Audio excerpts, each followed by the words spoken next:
I'm here with Alexander Mercouris, editor-in-chief of the Duran. Alexander, we have more tension in the Strait of Hormuz with Iran and the UK, and these oil tanker wars is what they've kind of been dubbed. It looks like Iran followed through on their promise, and they seized a UK tanker, the Stena Impero, and there was news out that they seized a second tanker as well, though I don't think we're quite sure as to what's going on there. At least you'll inform us as to exactly what's going on with the second tanker. But the first tanker, there's no doubt about it, Iran seized it. What's going on here? What's the message? What's the signal that Iran is trying to send? What will the UK do? What can they do? And what will the US do? Right. Let's take it step by step. Firstly, the Iranians said some days ago, after the British seized a Panamanian tanker carrying Iranian oil to Syria, that they would retaliate by possibly seizing a British tanker.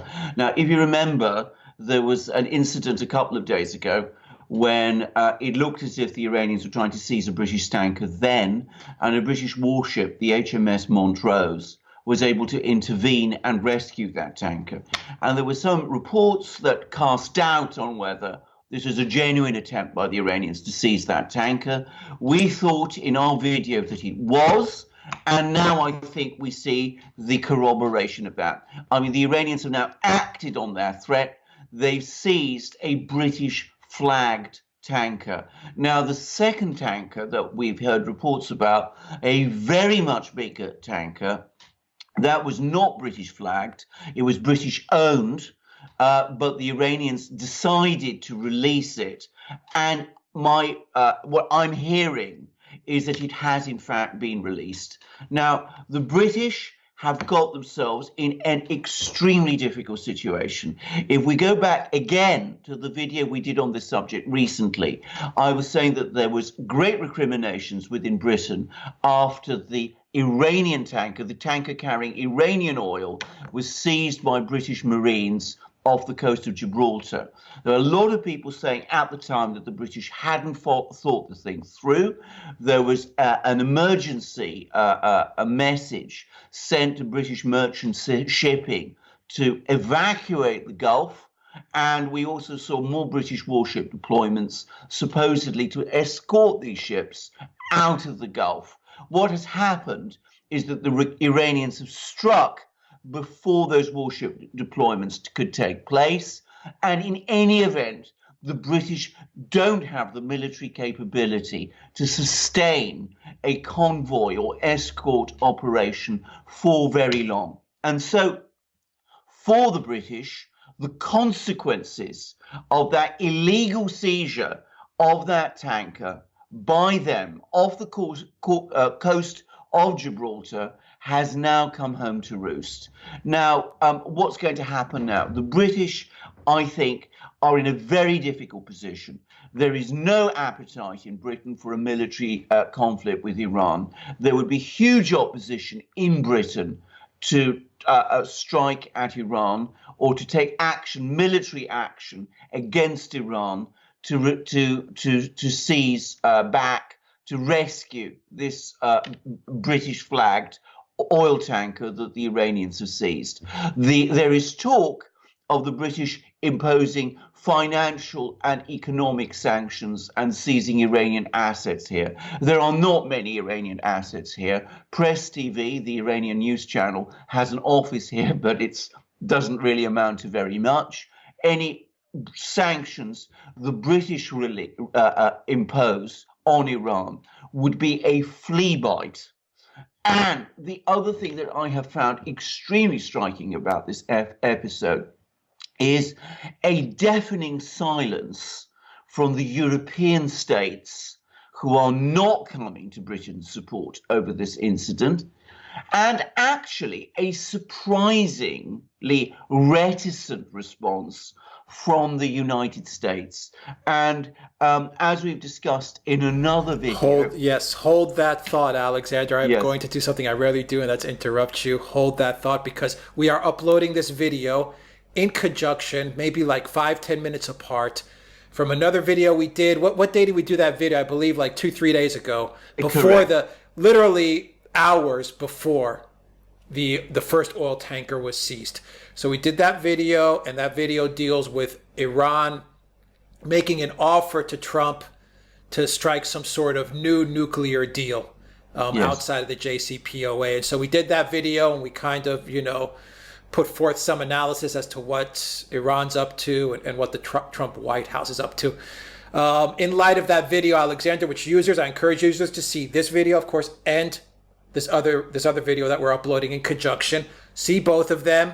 Bear in mind that video we did was literally hours before the first oil tanker was seized by Iran. Alexander, so in conjunction with that video, go ahead and frame the situation.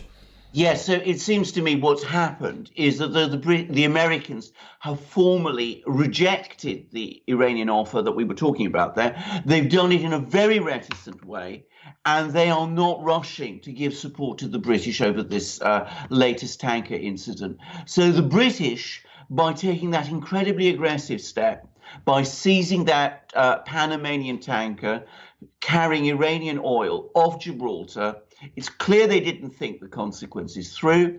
They now look isolated and they look weak. They don't have a particular response that is a convincing response. They're not getting much support from their allies. They don't know what to do.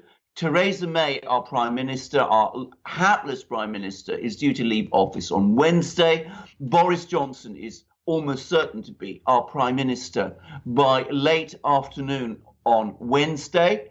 And this is going to be a massive problem that's going to be landed on him, and which you will find on his in tray. And we will see what this man, who has not been, let's be frank about it, a great diplomatic genius up to now, how he deals with it. But the British are, to use an expression we often use in England, up the creek and without a paddle.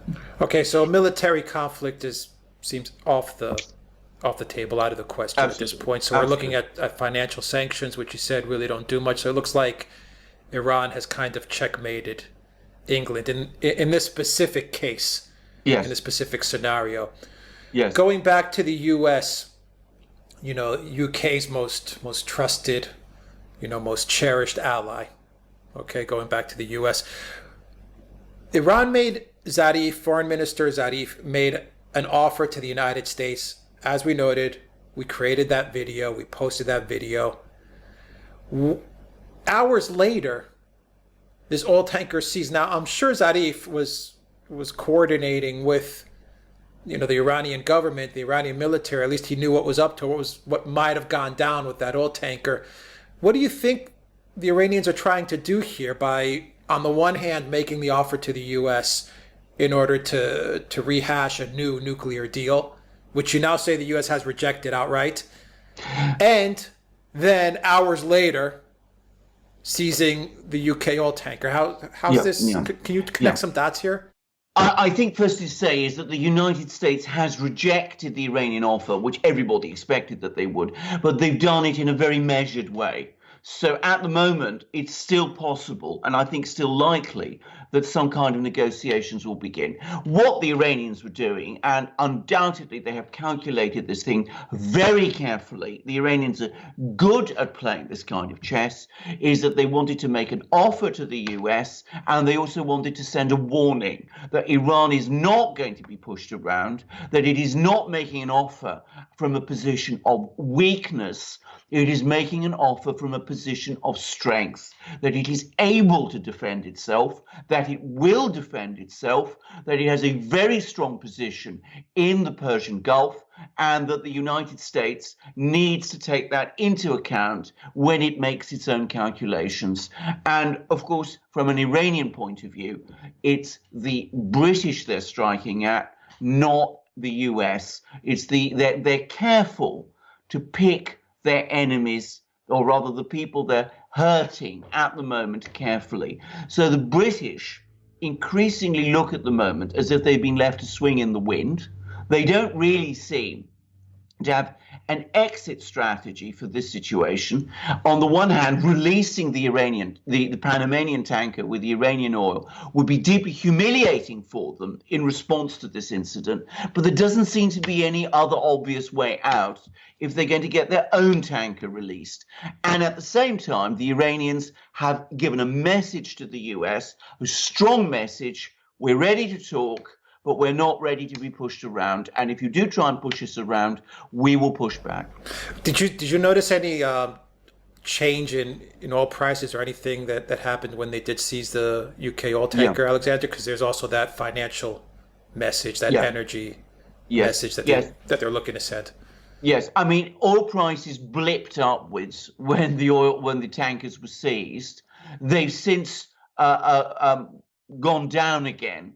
Quite a lot because of concerns that there might be a recession. So it's the bigger economic picture that is pushing down oil prices. But that is in itself interesting because it shows that the oil market, which is an extremely well-informed oil market, and bear in mind the Trump administration is quite close to several of the oil companies in the US, the oil market clearly is not expecting a military conflict in the Persian Gulf, which is another sign that the British are on their own on this one, that the Iranians are able to seize British ships. This is not, by the way, an Iranian attempt to blockade the Strait of Hormuz.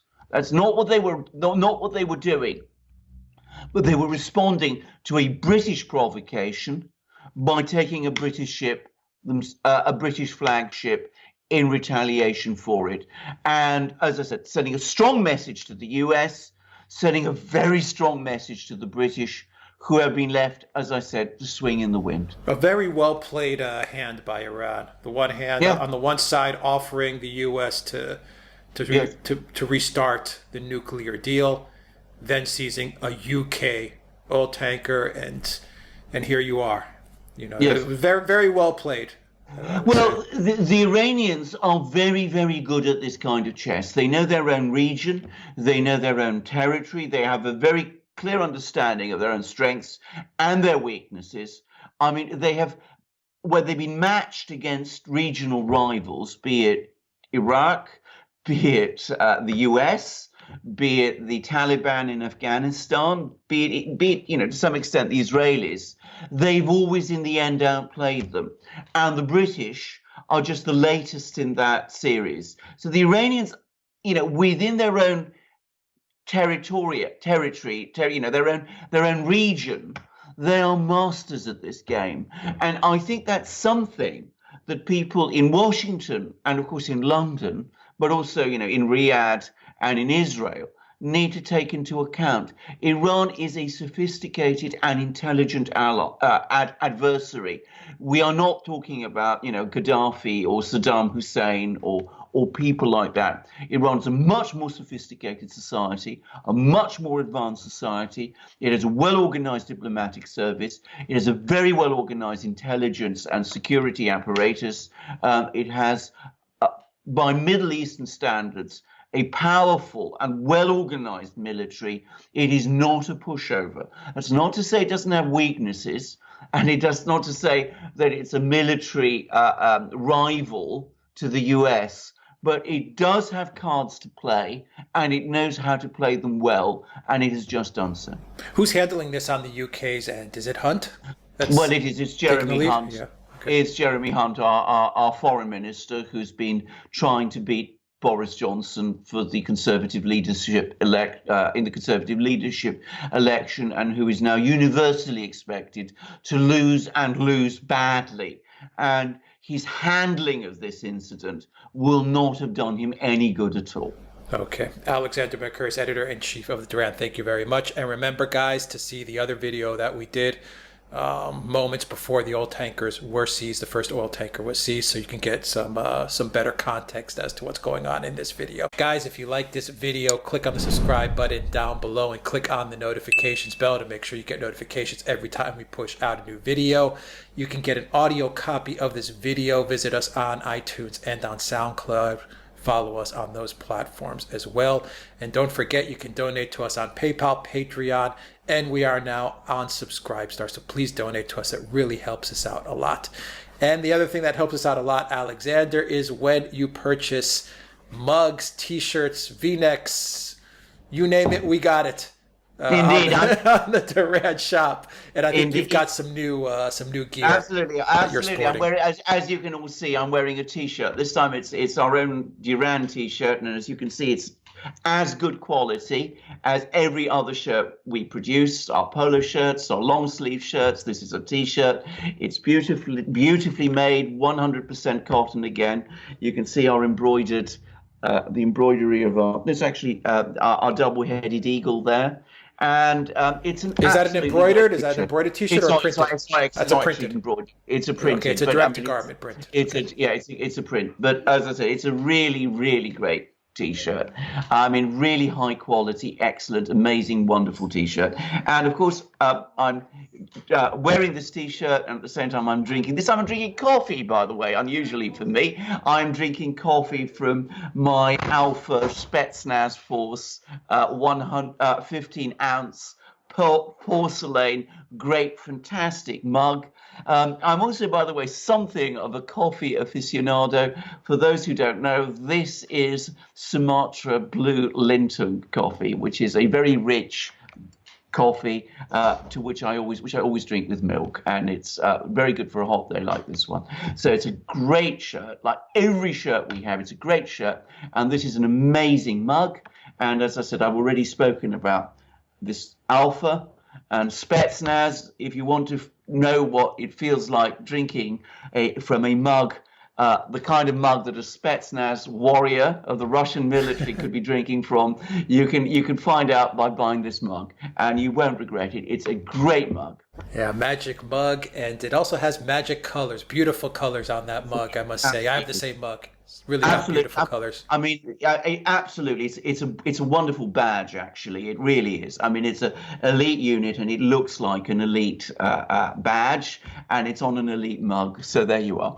All right. Alexander Mercouris, thank you very much. Until next time, everybody, take care.